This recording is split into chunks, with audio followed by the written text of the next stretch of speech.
Analisis sebagai soalan yang ada pada bahagian jantina menunjukkan bahawa jantina lelaki ialah seramai 3 orang responden iaitu bersamaan dengan 14.3%, manakala jantina perempuan menunjukkan seramai 17 orang responden iaitu bersamaan dengan 85.7%. Bahagian ini terbagi kepada 4 peringkat iaitu peringkat umur 20 tahun ke bawah, 21 hingga 25 tahun, 26 hingga 30 tahun dan 30 tahun ke atas. Bilangan bagi peringkat umur 20 tahun ke bawah dan 26 hingga 30 tahun adalah sifar responden iaitu bersamaan dengan 0%. Manakala pada bahagian 21 hingga 25 tahun, sebanyak 20 orang iaitu bersamaan 95.2% responden. Walau bagaimanapun, terdapat seorang bersamaan 4.5% pada peringkat umur 30 tahun ke atas. Pada bahagian bangsa pula terdiri daripada 4 jenis iaitu Melayu, Cina, India dan lain-lain bangsa. Bagi kategori bangsa Melayu adalah yang tertinggi iaitu seramai 19 orang bersamaan 95.2%, manakala lain-lain bangsa hanya seorang bersamaan 4.8%, serta bangsa Cina dan India masing-masing tiada responden. Seterusnya, pada maklumat status pelajar pula yang terdiri daripada ijazah dan lain-lain status menunjukkan bilangan bahagian pelajar ijazah pula ialah seramai 17 orang iaitu bersamaan 81%, manakala yang lain-lain status seramai 4 orang iaitu bersamaan 19%. Hal ini disebabkan oleh ada di antara mereka sudah menepasi peringkat ijazah sarjana namun masih melanjutkan pelajaran yang peringkat yang lebih tinggi. Seterusnya, untuk soalan ya tidak, terdapat 3 soalan, iaitu soalan pertama bertanyakan mengenai adakah anda pernah mempelajari subjek etika peradaban. Pada soalan ini, kami mendapati bilangan yang menjawab ya adalah majoriti iaitu seramai 20 orang responden bersamaan 100%. Soalan kedua iaitu adakah subjek ini sesuai diperkenalkan di setiap lapisan umur. Bilangan yang menjawab ya pada soalan ini adalah seramai 19 orang iaitu bersamaan 95%, manakala kenyataan tidak adalah seramai 1 orang iaitu bersamaan 5%. Soalan yang terakhir pada bahagian ini ialah adakah subjek ini mampu berfikir secara komprehensif berkaitan etika peradaban. Pada soalan ini, responden menyatakan ya adalah seramai 19 orang bersamaan 95%. Manakala tidak, hanya seorang responden iaitu hanya 5% sahaja. Bahagian ini pula, ia merupakan soalan terbuka yang bertujuan untuk mengetahui adakah responden merasakan subjek ini penting dalam kehidupan seharian sebagai seorang pelajar. Daripada dapatan kajian ini, didapati majoritinya hampir kesemua responden menyetujui bahawasanya subjek etika ini sememangnya penting dalam diri pelajar dan responden juga mendapat manfaat tentang apa yang terkandung dalam mempelajari subjek ini. Mereka juga telah memberikan maklum balas yang positif mengenai subjek ini. Antaranya adalah dengan mempelajari subjek ini, mereka dapat mengaplikasikan nilai-nilai murni dalam membentuk etika dan jati diri yang lebih utuh untuk membantu kepada pembentukan keharmonian, kesejahteraan dan kedamaian hidup. Konsep etika dan peradaban dari segi perspektif individu adalah berbeza-beza dan juga bergantung kepada prinsip asas dan nilai yang dipraktikkan oleh seseorang individu tersebut. Prinsip-prinsip asas dan nilai yang menjadi pegangan hidup tersebut mampu membantu seseorang individu menjadi panduan yang berguna dalam cara berfikir, bertutur dan bertingkah laku dengan baik. Selain itu, dengan adanya etika, individu dapat mengawal sesuatu tindakan apabila berurusan dengan individu lain, masyarakat, alam sekitar, haiwan dan sebagainya. Di samping itu, etika juga amat penting kepada individu kerana dapat membantu menguruskan dirinya dengan diri sendiri. Contohnya, seseorang itu mampu berfikir dari mengambil dadah untuk mengurangkan kemurungan dalam pelajaran. Bahagian ini dilakukan bagi mengetahui adakah faktor akal sebaya membantu dalam mempengaruhi nilai etika ini dalam diri seseorang pelajar. Responden boleh memberi pendapat masing-masing sama ada positif atau negatif berdasarkan soalan tersebut. Mengikut kajian yang telah kami jalankan, data hasil kajian menunjukkan kesemua responden bersetuju bahawa faktor rakan sebaya sangat membantu dalam mempengaruhi nilai etika bagi seseorang pelajar. Hal ini kerana tahap umur yang sebaya akan mendorong cara pemikiran yang sama dan boleh menemani mereka sepanjang perkembangan zaman remaja. Mereka akan bertukar-tukar fikiran, berkongsi masalah dan saling membantu antara satu sama lain ke arah kebaikan atau sebaliknya. Seorang pelajar akan menunjukkan etika yang baik sekiranya bergaul dengan rakan yang baik dan begitu juga dengan sebaliknya.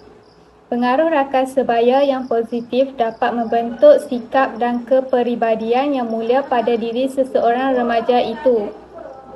Manakala pengaruh yang negatif pula akan menyebabkan seseorang remaja terjerumus ke kancah gejala sosial seterusnya merosakkan masa hadapan remaja tersebut.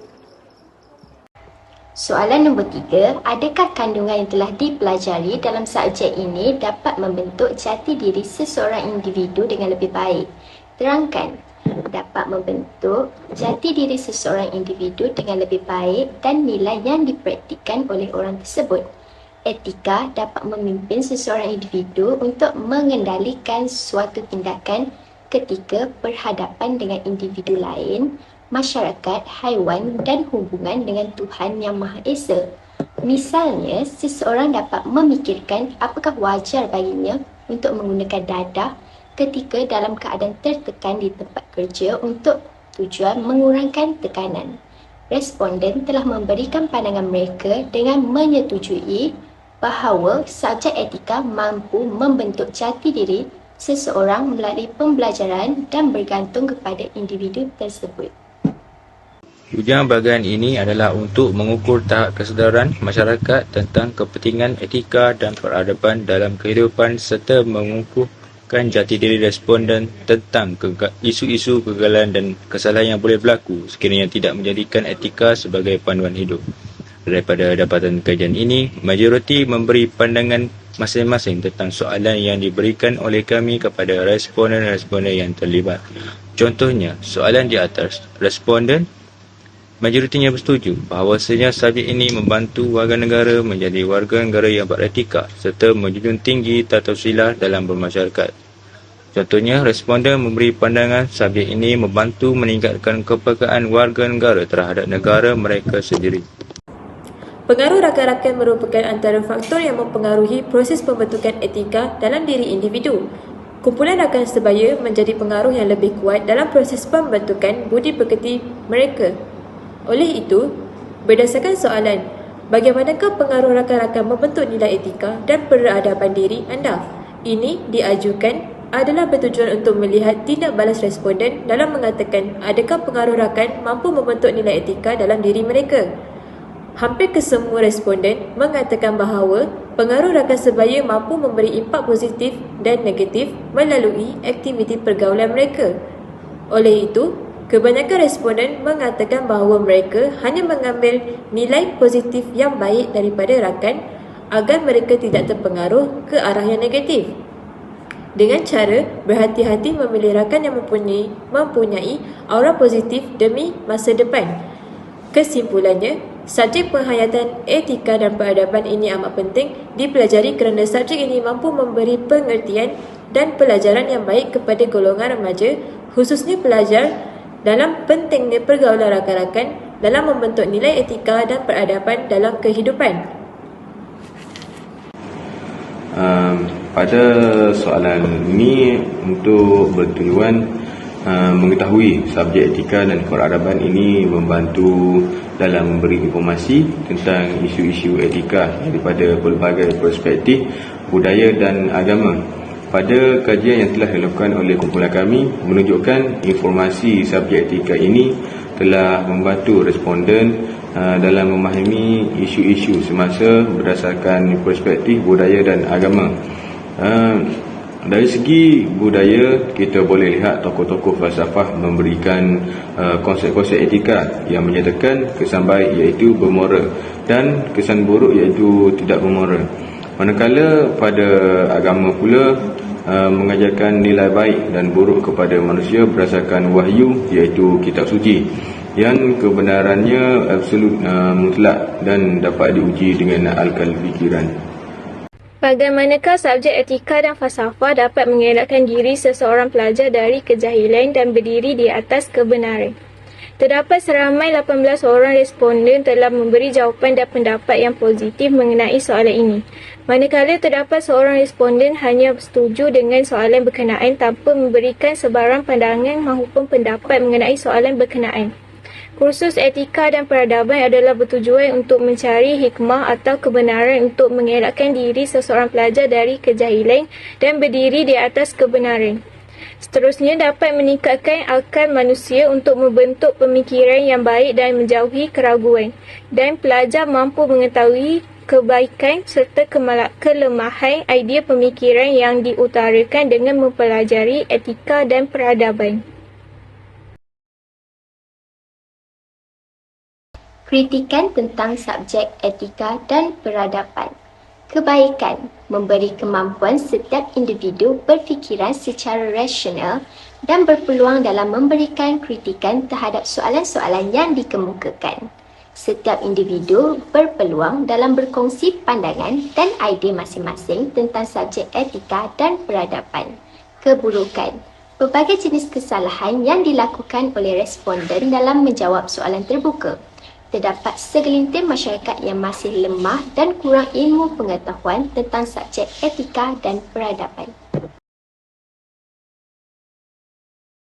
Langkah pertama dalam menambah baik etika dan peradaban dari segi politik, kerana bidang politik adalah antara faktor yang sangat penting yang perlu diberi perhatian dalam proses etika dan peradaban dalam masyarakat yang pelbagai kaum. Oleh sebab itu, dengan pendidikan etika dan peradaban yang wajib diterapkan dalam pendidikan Malaysia, seharusnya menerapkan bahawa perbezaan ideologi tidak sepatutnya menjadi masalah yang rumit untuk tidak bersatu padu dan menghormati satu sama lain. Tambahan pula, pembinaan budaya politik dan demokrasi matang dapat diterapkan dalam kalangan masyarakat di Malaysia, dan kerajaan telus dan berfikiran rasional dalam melakukan keputusan yang bijak. Seterusnya, langkah dalam menambah baik etika dan peradaban dari segi ekonomi. Kerajaan perlu mengkaji lebih dalam masalah ekonomi melalui etika dan peradaban. Contohnya, mewujudkan peluang pekerjaan kepada rakyat dan generasi muda. Majikan dan pekerja perlu diasuh dengan nilai etika yang tinggi dalam kehidupan agar tidak berlaku salah guna kuasa atau rasuah yang berleluasa dalam pentadbiran atau dalam kalangan pekerja yang ingin mendapat faedah yang lebih lumayan tanpa perlu berusaha keras. Di sini, kami turut lampirkan minit mesyuarat sepanjang tempoh kajian dijalankan. Di dalam lampiran ini, segala rekod mengenai tugasan dari awal perbincangan hingga akhir perbincangan telah dinyatakan dengan jelas.